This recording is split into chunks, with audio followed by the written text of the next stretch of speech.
Já está em andamento o processo de concessões das rodovias federais aqui no Espírito Santo. É um tema, um desdobramento da economia a partir do conceito de parcerias público e privada e de outros em que o Estado reconhece, digamos, a sua limitação de capital para poder investir em obras que são extremamente necessárias, uma oportunidade que se coloca para o setor público. Nesse momento, é esse processo encontra o Espírito Santo, de uma certa maneira, bem equipado do ponto de vista da gestão empresarial de um setor que, ao longo dos anos, tem mostrado competência, que é o setor da construção pesada. E este é o tema da conversa em 9 minutos. Vamos conversar com o presidente do Sindicop, Sindicato da Indústria da Construção Pesada do Espírito Santo, o engenheiro e empresário José Carlos Chamon. Presidente, como é que a gente... Eu estou celebrando, digamos assim, acho que é um momento de regozijo e imaginar que o governo agora parte para isso, da maneira que a gente passa a ter soluções. Eu não consigo compreender, sinceramente, uma rodovia com 8 metros de largura comportando 2 fluxos de tráfego. Para mim isso aí é um matadouro institucionalizado. Como é que é ao longo de... Está começando esse processo agora, mas existe um histórico de concessões no Brasil. Como é que isso situa isso para nós? Na verdade, a concessão ela é uma opção política administrativa dos governantes, né? Então, o que acontece? No Brasil, as privatizações ou concessões, elas se iniciaram, tiveram um processo entre 94 e 2002, com a privatização das grandes empresas, né? É o caso da Vale, CST, essas situações. Nesse momento, isso foi uma forçação de barra do FMI para que essas empresas fossem privatizadas. Então, o que aconteceu? O Brasil, a partir disso, ele conheceu uma nova situação, né? E iniciou-se, a partir daí, as oportunidades de privatizações e concessões de empreendimentos menores, né? Partiu-se para a energia, o caso aqui da Excelsa, no Espírito Santo, que foi privatizada no final de 94, 95, né? A própria Rodovia do Sol. Tudo isso numa situação de impossibilidade de investimento do setor público, né? Então, a Rodovia do Sol, nós tínhamos a terceira ponte, que não tinha recurso para continuar, ela já estava há alguns anos paralisada, então criou-se uma solução que viabilizasse a obra. Então, na verdade, as privatizações e as concessões, elas vieram de uma credibilidade ou de uma necessidade do setor público de investir na infraestrutura sem tirar o investimento da área social. Então, a realidade, né, a importância das concessões, ela não é só para o usuário em si da concessão, né? Ela diminui o investimento do Estado, você tem condição, o Estado tem condição de continuar investindo em saúde e educação, né? Então, o benefício das concessões, principalmente em infraestrutura, são vários, né? Então, é mais ou menos por aí que eu enxergo a situação da concessão de rodovia ou de infraestrutura em geral. Poupa o governo de investir em áreas, sendo que ele tem também outras prioridades sociais mais prementes. Exatamente. Agora, especificamente a discussão em torno da privatização das nossas rodovias. Como é que você está vendo? Eu estou vendo de bom grado, né? Principalmente a concessão da Rodovia do Sol. Ela tem uma configuração do edital um pouco diferente do que vem, né? Na verdade... Da Rodovia do Sol, você falou? Desculpa, a BR-101, ela vem numa configuração diferente do início, né? Nós tivemos alguns problemas a nível nacional aí, que foi a concessão ou a privatização da rodovia Rio de Janeiro-Espírito Santo, né? Que houve uma demora de investimento da empresa, porque houve um mergulho na tarifa. Mas esse edital da rodovia, da BR-101, ele é um edital um pouco diferente. Ele tem limitações e incentivo para que a empresa possa cumprir os prazos de cronograma, né? Ele foi um edital muito bem trabalhado, inclusive com a atuação firme do empresariado capixaba e do governo capixaba. Ele atende o recorte da rodovia dentro do Espírito Santo? Atende, ela inicia na divisa do Espírito Santo e vai até a divisa do Espírito Santo com a Bahia. Então, ele atende todo o Espírito Santo. O que é a importância dele para o Estado do Espírito Santo? Se você for pensar, nós temos três situações na BR-101 cortando o Espírito Santo. Nós temos uma situação que é a situação do Rio de Janeiro até Vitória, que é uma das primeiras rodovias federais construídas no Brasil. Então, os raios de cobertura dessa rodovia de 50 anos atrás. Muito antigos. Então, é onde nós temos um grande índice de acidente. Então, isso aí é caro, o DENIT vinha fazendo tapa-buraco, mas a conformação do traçado é extremamente necessária. E só com um investimento alto é que teria condições de acertar. Então, esse é um ponto, né? Aí nós temos a Grande Vitória, que passa a ser um gargalo também, que vem tudo aqui para o estado, e o norte do estado está conhecendo uma situação um pouco diversa. Que com a entrada do Espírito Santo na Sudene, o Espírito Santo, no norte do estado, são muitas empresas, investimento de Petrobras, empresas novas, e todas elas situando no eixo da BR-101. Então, para o Espírito Santo, na verdade, a BR-101 é de extrema importância para o crescimento, inclusive, da parte industrial. É isso que meu entendimento. Em 9 minutos a gente conversa com o presidente do Sindicato da Indústria da Construção Pesada do Espírito Santo, o empresário e engenheiro José Carlos Chamon. Voltamos já.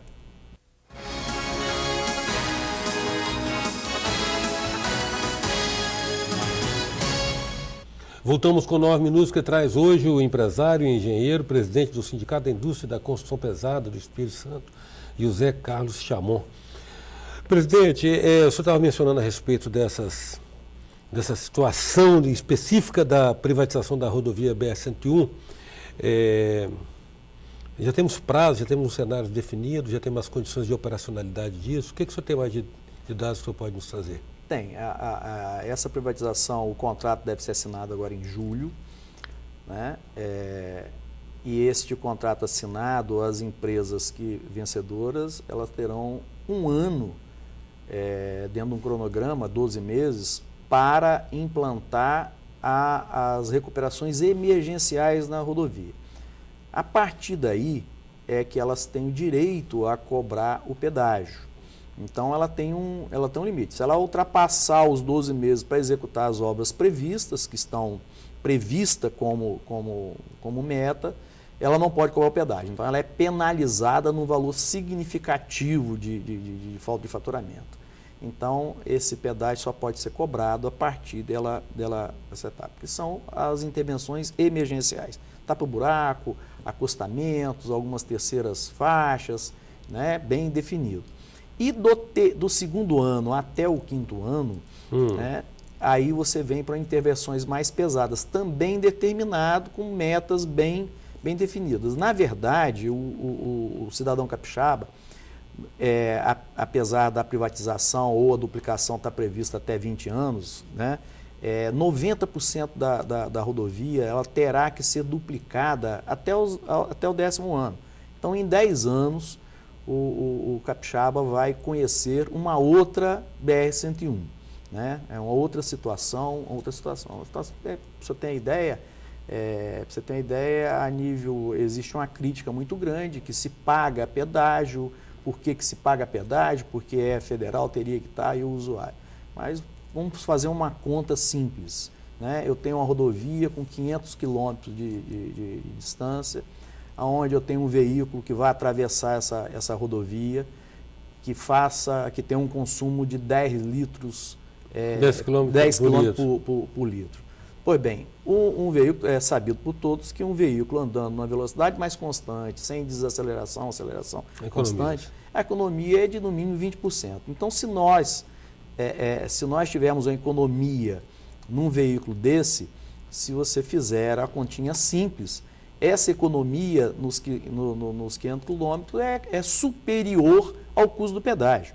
Então, o pedágio, na verdade, ele vai criar uma situação de economia para o usuário na nível de combustível, que dói no bolso dele direto, no nível de manutenção de veículos, pastilha de freio, acelera, desacelera, freio, e também para o Estado, porque diminui o acidente, você diminui o número mas numa perspectiva mais ampla, presidente, tudo bem que a gente tem que atentar para o aspecto financeiro, porque, afinal de contas, é determinante. Agora, quantas vidas vão se salvar? Muitas vidas, Nossa muitas Senhora. vidas. Pode ter certeza que muitas vidas vão se salvar. Isso é o que eu estou falando, né? O Estado, a nível de saúde, de atendimento nos hospitais, vai diminuir leitos, aí você vai ter condição, né, leitos por acidente, você tem condição de atender outras situações. A BR-101, ela muda, eu acredito que ela vai mudar um pouco o panorama. E vai resolver um problema também de moradia, porque as pessoas tendem agora a muito morar entre as cidades, né? Desde que você tenha acessibilidade, a pessoa se dispõe a morar 30, 40 minutos, 50 minutos. Exatamente. Desde que ela tenha possibilidade de deslocamento. Desde que ela tenha possibilidade de deslocamento. Então, né? O pedágio, na verdade, o custo do pedágio, ele hoje, você pode... nós pagamos mais hoje para ver uma TV paga do que um pedágio de uma rodovia, né?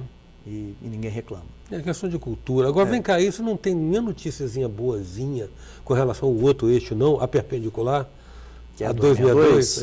Não, a 262 já houve audiência pública, né? O governo, eu acho que com o início da privatização das obras aí, eu acho que vai ter nós vamos ter surpresas boas, né? É a expectativa de todo o mercado. Os grupos que já está definido então, já houve a definição pelo grupo vencedor da 101. De onde é essa empresa? Quem é esse grupo? Essa empresa deve ser um consórcio, né? É uma empresa paulista, né?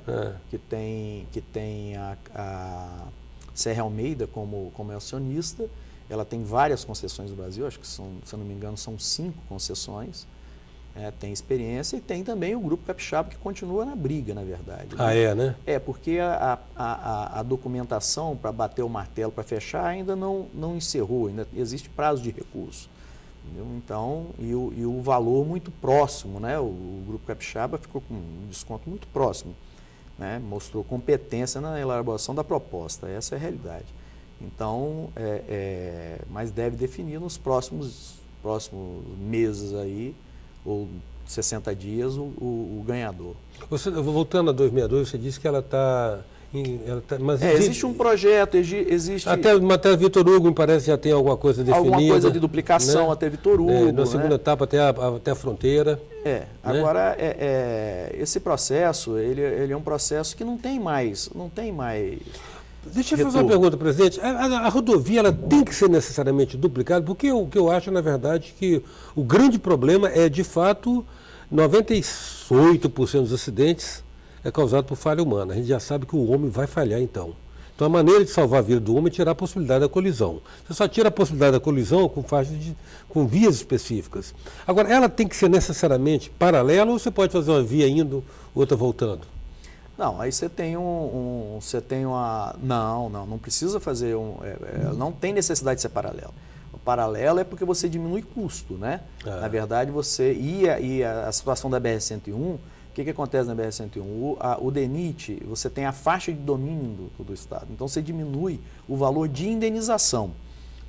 Entendeu? Então Entendi. Você tem uma situação de racionalidade econômica. A racionalidade econômica. Entendeu? Bem, o nosso tempo está esgotado, mas eu quero convidar você, meu telespectador, a estar conosco amanhã nessa conversa com o presidente do Sindicato da Indústria da Construção Pesada, até para que, de fato, nessa conversa de amanhã a gente entre direto no setor para ter a noção desse setor, da importância estratégica dele para a economia capixaba. Eu espero você amanhã, então. Até já. Sou passageiro do tempo, tentando entender erro e acertos caminhos, aprendendo a viver.